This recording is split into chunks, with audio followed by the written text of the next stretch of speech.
Now, you've written about the 7 elements of happiness. Can you tell me about those? Um, to the extent that um, you can do so in an organized way in a format such as this one. Okay. Well, being a professor in the area that I work in, um, I am required and by nature, um, I look at things theoretically first and try to understand the underlying forces behind things.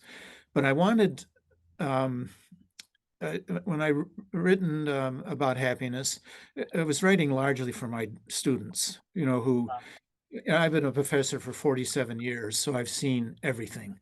Um, Students of going through depression, interpersonal conflict, physical illnesses, losing a parent, you name it.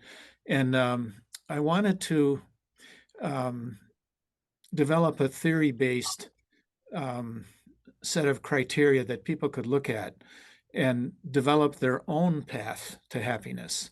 So, not my path.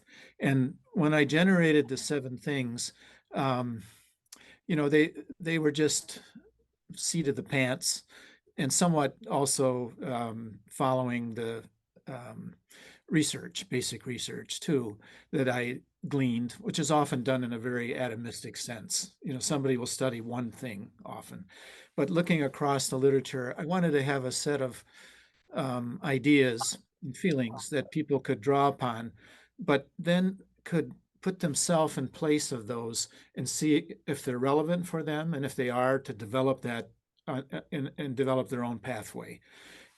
So those 7 things were, I'm sure I've left out some of them maybe not don't apply to everyone, but they're starting points. And I think the first one was, um, having someone you care about and love, and having someone who cares about and loves you, um, which applies to just about everyone and starts, in our young families, with our parents, and in my case as well, with grandparents, because I grew up in the same house as my grandparents for a while.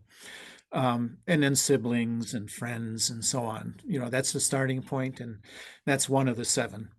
Um, and then the other 6 are equally important, but they're quite different. And for students, some of those are probably yet to be developed, because it's just before they've chosen an occupation, or if they have an occupation in mind, before they've really experienced it.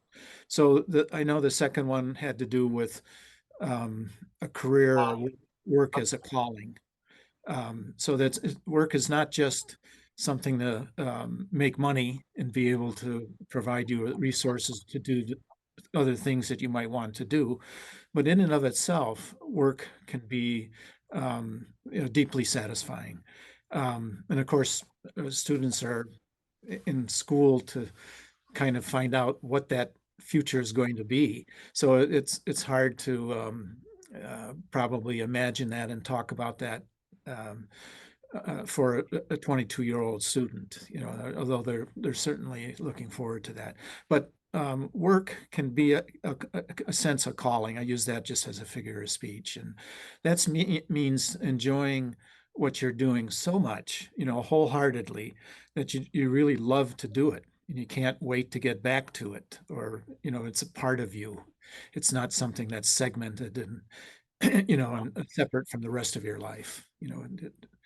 Um, yeah. So the 7 things that I looked at are starting points for people to examine their own goals and values, backgrounds, aspirations, and see how each of those 7 might relate to that and help them along that path. And my whole life as a professor was one of um, actually, it's something I picked up from my dissertation advisor, Sidney Levy, and his family, like yours, um, immigrated from the Ukraine. long time ago, and he's passed away now, but he was a wonderful professor and used what he was a clinical psychologist, and he used a non-directive approach. And his goal and the way I developed under him was to find my own way, and he supported the conditions to do that. So once I became a professor, and it was very natural for me to try to do the same thing with students. I really wanted them to learn and grow in the way that was best for them.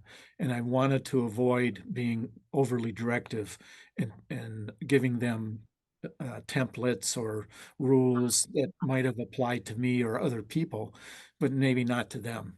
So I wanted them to develop their own. That's the best way for human growth and learning, I think. And so that's what those 7 things. Maybe there should be 8 or 9, or maybe a couple of them I should have dropped out. But I think it's a starting point. And most people don't take time, especially young people, don't take time, um, to reflect on who they are and why they're there and where can they be going, and how are they going to get there, and how they should treat other people, and what life is all about. Usually we're given assignments, even as students, but even on the job, many of the goals are given to us, and we have to, it's part of the job description and part of getting through an education. We have to do those, and that can be overwhelming. So it's not unnatural that people don't think about these things. But in the end, if they're to be happy, they have to at some time. And they have to take time to reflect on who they are and how things are going, how they'd like them to go, how they could do things better, and also to take pride perhaps in how things have gone well.